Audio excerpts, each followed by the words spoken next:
On this video, I want to talk to you guys as a sister, because as much as most of my videos are very clear cut in terms of do this, avoid doing that, and they're very strict in nature, and that is because that is how I am as well. Like, I am strict with myself.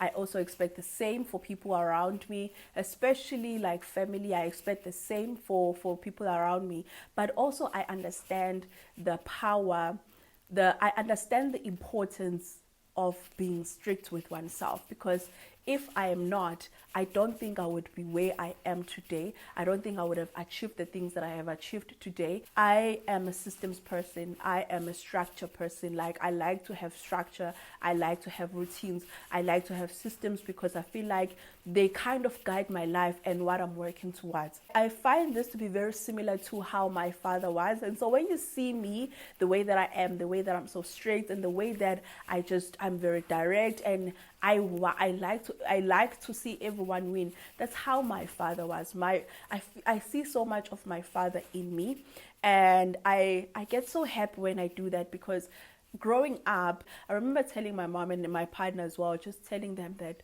I've never dreamt of my father, like ever since he passed on. Ooh. Oh. Let's take a breather. I get these periods in my life where I just get these floods of missing my dad, thinking about my dad. And I know whenever that happens, like right now, I know when that happens is when I feel him very close to me.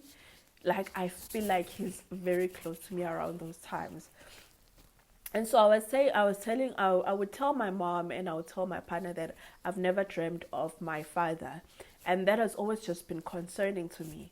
But then now, as I'm older and I'm looking at my life and how everything is going, not even the way that everything is going, I'm looking at my life and the way that I function, the way that I'm moving in this world. I see so much of my father in me. Like, I feel, when I think of my father and how he was a go-getter. My father was a hard worker, you guys. My father was a hard worker. My father was a businessman, business-minded, a hustler at heart. My father did not hold a job, but my father was rich. Like, and I'm not just saying like my father was rich, guys. We were rich when my father was alive. Like, we lived like princesses in a township where it was infested by poverty.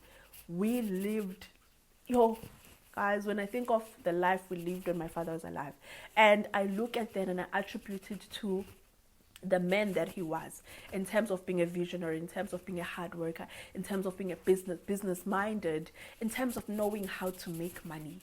And when I look at my life now, I look at the way that I move in this life, the way that I think, the way that I approach life, I see so much of my father in me.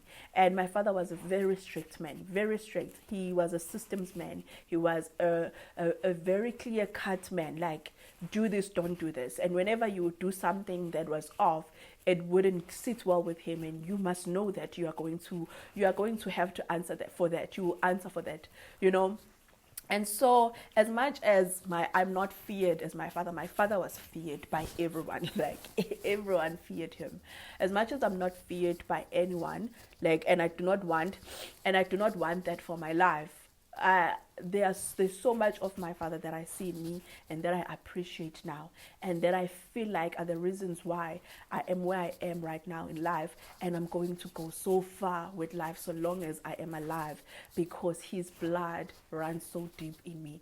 And the way a person imprinted himself on someone, I feel like my father imprinted himself on me. Like, when I look at myself, when I look at the way that I operate, I see so much of him. And so, as much as I never dreamed of my father, his presence is felt in my life. And I feel it very, very much right now. Like, I feel it.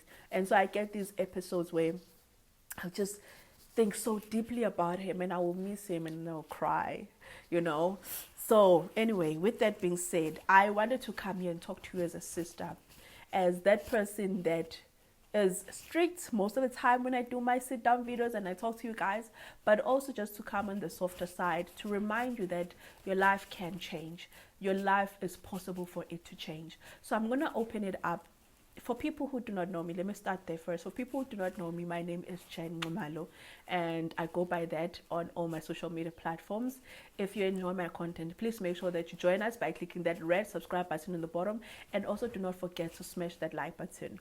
So I'm gonna open up with the quote that a phrase that Dave Ramsey said. I took this as a quote when I was listening to this interview. I immediately wrote a lot of things that he was saying on paper because I could resonate with so much I could resonate with what he was saying, and I loved Dave Ramsey's teachings. It's the reason why I was able to get out of most of my debts, because he's a clear-cut man. He is very clear. He just lays it down. He makes it very clear that, okay, do this, do that. If you keep on doing like this, then do know that you are going the wrong direction. Anyway, with that being said, let me start with that quote.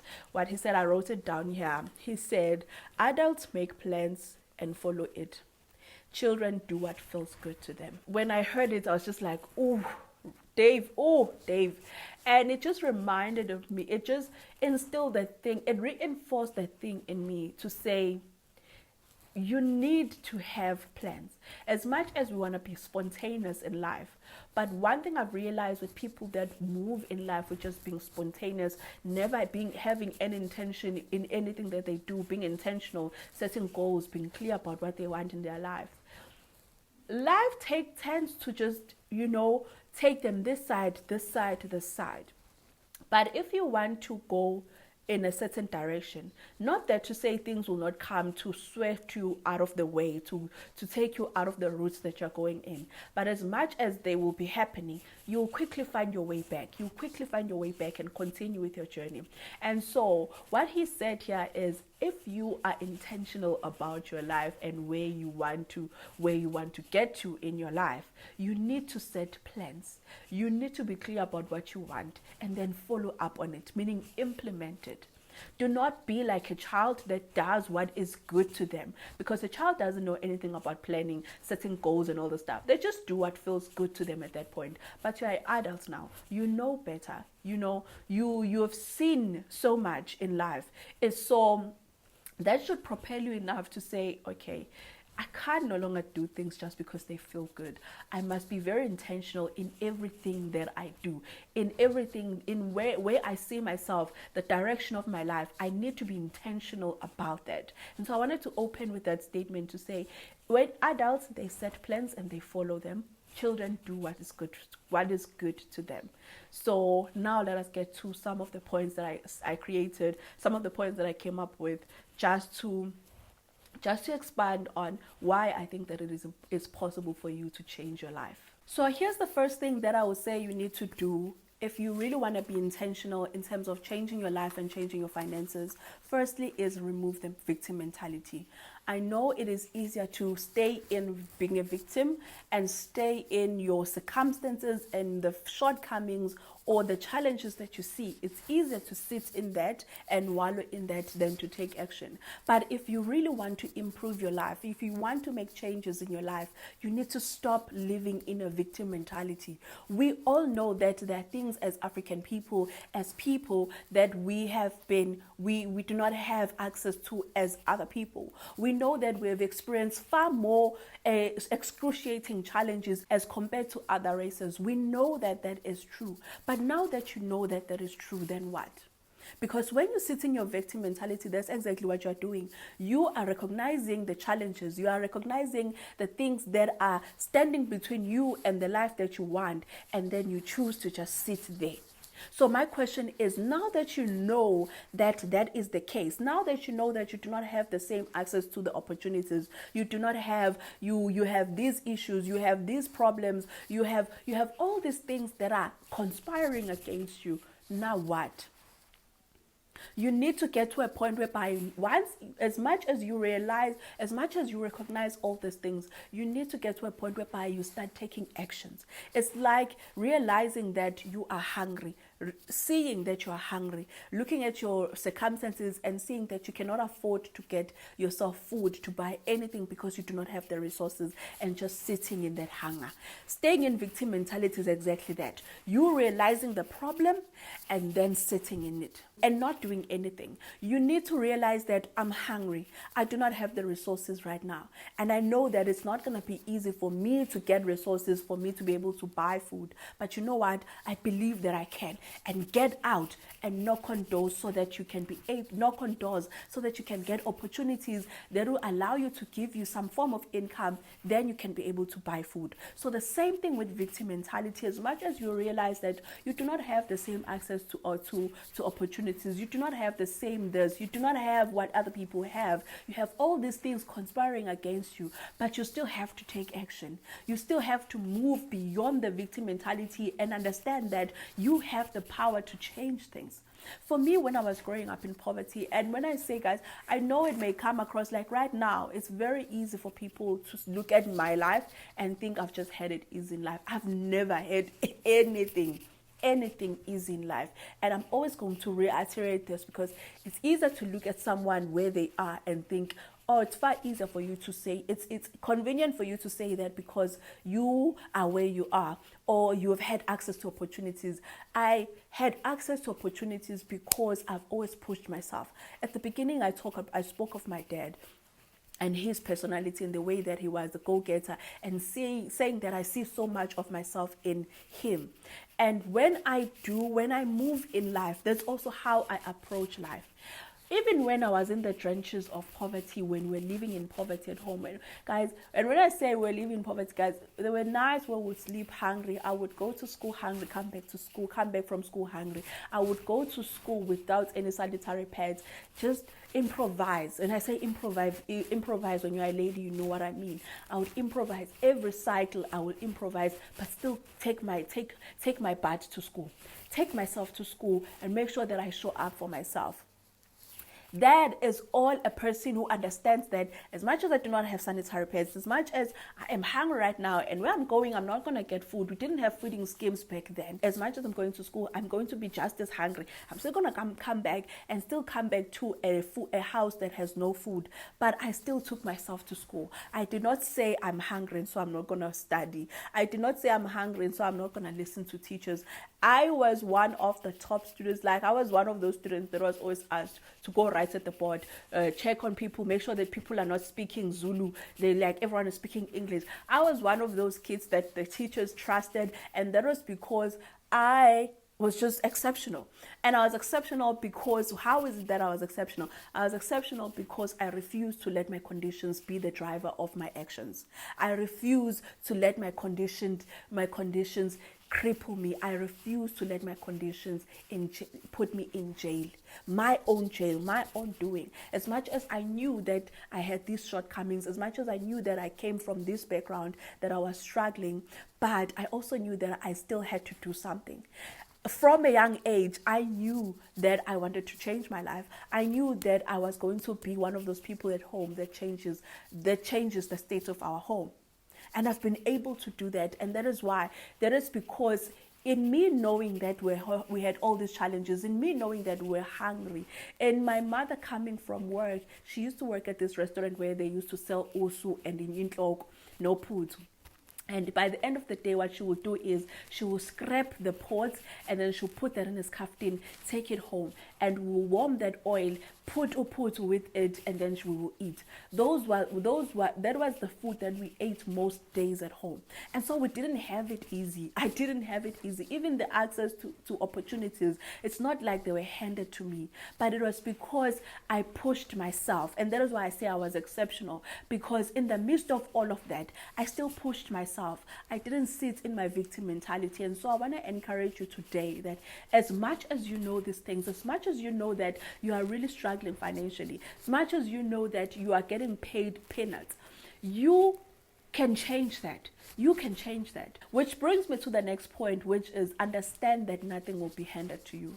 You cannot go about in life expecting handouts. And that is why whenever I see someone at the corner of the road with kids, especially these mothers with kids, expecting handouts from people, I'm just like, you're teaching your kids a wrong mentality, that this is how we go about life, whereby we ask for handouts. The moment you expect handouts from people, you are giving power to that person, and you're saying, I have no control over my life, I have no control over my destiny, but I'm believing and I'm putting my trust in you, a human being. You're putting trust in another human being. And so when you're expecting handouts, when you're expecting that people are going to be helping you in your life, you are literally taking all that power from you and you're handing it over to a person, a human being. And so what I'm saying here is, understand that nothing will be handed to you. Nothing will be handed to you in a silver platter. I was not able to go and study and leave my township and go and study because things were handed to me in a silver platter. I shared this on one of my videos, that when I applied the first time, I was declined in most of the universities and I had to put in new application again. Another person would have said, well, they declined me. Another person will have not even applied. And then we ask ourselves, oh, but then you had access to opportunities. No, guys, no. It's not that anyone had access to opportunities. There is no child in this South African country who is scouted by universities. Even the ones that get the most A's. My sister got the most A's. I think she got like 6 A's or 5 A's. No university scouted her. No silver platter was handed to her, here is it, you get to choose where you want to go. She still had to make sure that she applies and puts herself out there so that the opportunity meets her at the right place. That is how we go about life. Nothing will be handed to you in a silver platter. You have to get ready so that you can meet the opportunities halfway. The opportunities are always there. Access to opportunities always there. People who say that some people don't have access to opportunities, I refuse to believe that. Even for the people who live in the most poverty of poverties, in the most rural areas, have the power to change their life, so long as they believe that they have the power to change their lives. So long as they do not take the power that they have and give it to another person and allow their circumstances to control their lives. And so, if you're going to stay in victim mentality and then you expect things to be handed to you, it's even worse, because you are not even working very hard to make sure that you are ready so that you can meet the opportunities halfway. It's like someone realizing that they are jobless, they are sitting at home, but sitting at home and not applying. I prefer someone who's putting themselves out there, who's putting those applications out there. You are knocking on doors, but then you know that, okay, as much as I'm doing this, I'm still not getting opportunities, but at least you are getting yourself ready. You are putting yourself out there so that when the opportunities arise, they meet you halfway. And that is how you change your life. You don't change your life by waiting, by sitting and doing nothing. You change your life by taking actions so that you get yourself ready. When you get yourself ready, then you'll be able to meet the opportunities halfway. And so nothing will be handed to you in a silver platter. I am not where I am because things were handed to me at all. Things were not handed to me. In the midst of the struggle, I still believed that I could change my life. I still believed that I can change my family's life. I still believed that.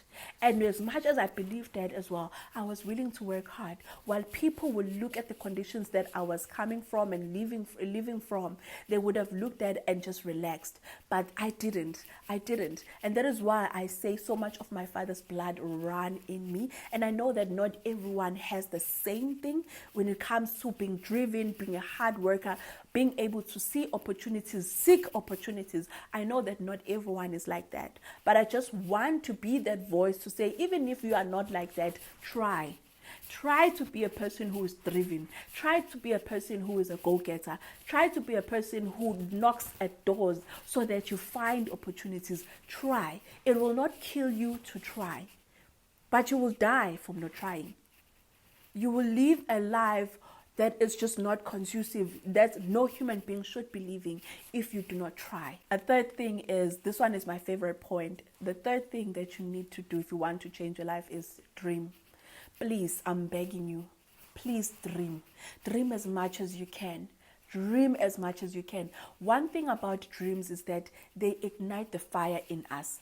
They ignite the drive in us. If we're a person that does not dream, a person that cannot look at your life, that cannot sit and literally create pictures of your life from nothing, you're going to find it hard to even believe that it's possible, because even in your mind, it doesn't seem possible, for the fact that you cannot imagine it, for the fact that you cannot imagine your life being better, for the fact that you cannot see you improving, moving from point A to point B, then it's not going to be possible. For the fact that you cannot imagine yourself improving your finances, whereby you are living and whereby you have so much financial peace, then it's not going to be possible. Like right now, I can tell you this. I see myself as a millionaire. From where I'm sitting, it may look impossible, but because I have the ability of envisioning it, of seeing what my life will look like, of seeing what it will feel like of even feeling what it will feel like at that point, for me, it gives me enough drive to know that it is possible. And so I do see myself becoming a millionaire. I do see myself becoming a millionaire. I do see my business becoming successful. I do see all of these things, and that is because I dream, guys. And so what I'm saying here is dream. Please dream. If there's one thing that you need to do, please dream. Because when you dream, you make it something that is tangible. You make it seem like it's possible for you to change your life when you are able to dream. And that is why people are always concerned whenever they're not dreaming at night. You know, people will say, I do not dream at night. There's someone busy stealing your dream. That is not a good thing. As a person, you must be able to dream at night. It's very important to dream. There's power in dreams, you guys. Now imagine the power of you dreaming a better life for yourself, whereby you are not sleeping. You are wide awake, but you can clearly envision your life. That is what I'm talking about when I say please dream. Please dream. If there's one thing that you need to do is to dream. Please do not dim that light. Allow that light to burst. Allow yourself to be delusional. Be delusional and dream as much as you can. Because from those dreams, then you can start believing that it's possible. Now that you understand the importance of dreaming, the next thing is you need to start setting goals. You need to be clear about what you want for your life. Where do you see yourself? As much as I've talked about dreaming and envisioning the life that you want, now you need to set plans. You need to set goals, because the goals will be your navigator to the life that you want. Without the goals, you find yourself getting lost along the way and going on the wrong path, and getting back on track will be hard because there is no track. There is no destination that you are going towards. And so it's very important to set goals, because they will be your navigation. They will be the thing that will allow you that as we sway, as we get distracted, as things happen in our lives, we still are able to get back on the road, because we have clearly defined where we are going. So please set goals and be very clear about the type of goals that you are setting. Like, be very clear and concise. And so what I'm going to do, I'm going to create a video later on in these videos whereby I'm taking you guys through goal setting and how I go about it. In my journal, the Every Cent Financial Journal, it is broken down very nicely in terms of how to break down your goals, how to make sure that you are working towards something. And also there's a guide that I created for just making sure that you have the best year ever, and it takes you through goal setting and how to go about setting goals. And so that is going to help you as well. If it is not out yet, it's going to be out when I drop the video about how to make sure that you have the best year of 2024. So that is the first part. That is another part, setting goals. And then the last part is you need to start working towards your goals. As much as you are setting these goals and saying, this is where I want to go, this is where I want to see myself, without you actually taking the steps to go there, then it's not going to be possible. It's like saying, I want to go to KZN. I've set my destination. I'm very clear that, okay, from here, I'm going to move from here to here. From here, I'm going to get home, and I'm going to get home by this date. I want to go home by this date. But then I sit. The dates come, I sit. The time comes for me to go home, I sit. I do nothing. I do not. Then how am I going to go home? How am I going to get to Melmont? How am I going to get to KZN? I'm not. I'm still going to be sitting with my goal, which is I want to go to KZN, but never get there. And so once you have set your goals, then it's important to start implementing. Get in that car, start that engine, drive. That is what you need to do. Same thing when it comes to your approach. Now that you have set those goals, as much as we're going to be setting goals for 2024, it will be useless for you to set goals but still do nothing. Once we have set those goals, this is what we are working on when it comes to our finances. Then the next thing is to start implementing, start doing things that will help you to work towards those goals. You can't say I want to save 10,000, but then you don't do anything. Every month you get paid, you don't do anything. If it's in your goals, then your budget must reflect your goals, must work towards you achieving your goals. And so it's very important to take actions to implement, because if you do not implement, then your goals are just going to be plans, and plans that are pretty much useless because they're not enriching you in any way. And so when you look at it, we started from removing the victim mentality, because once you remove that, then you will be able to see past the challenges that you are faced in and start realizing that things will not be handed to you. Once you understand that things will not be handed to you, now you start dreaming and you start planning, you start envisioning your life, you start saying where you want to see your life heading. And then we get to the part of, now let's set goals. Once you've set goals, now we implement. So if you can be able to do these things, I can tell you this, it won't be easy. Getting to point A to point B won't be easy, but it's possible. It is possible. It is very much possible to change your life. It is very much possible to transform your finances. So please do not give up. Do not give up on yourself. Do not give up on that brain that God gave you. Please do not give up on yourself. Do not give up on yourself before even God has given up on you. God hasn't given up on you. So why are you giving up on yourself? Do not give up on yourself. Refuse to give up on yourself. Refuse to succumb to the challenges. Refuse. Be a fighter.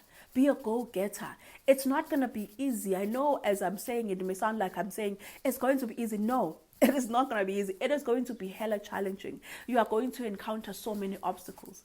But I can tell you this, when you come out on the other side, it will be so rewarding for the fact that you made it through out of all those challenges.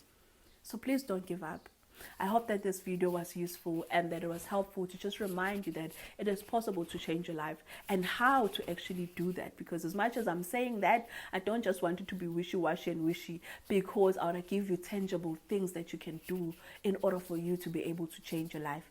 With that being said, I'll see you on the next one. Please take care and stay safe. Bye.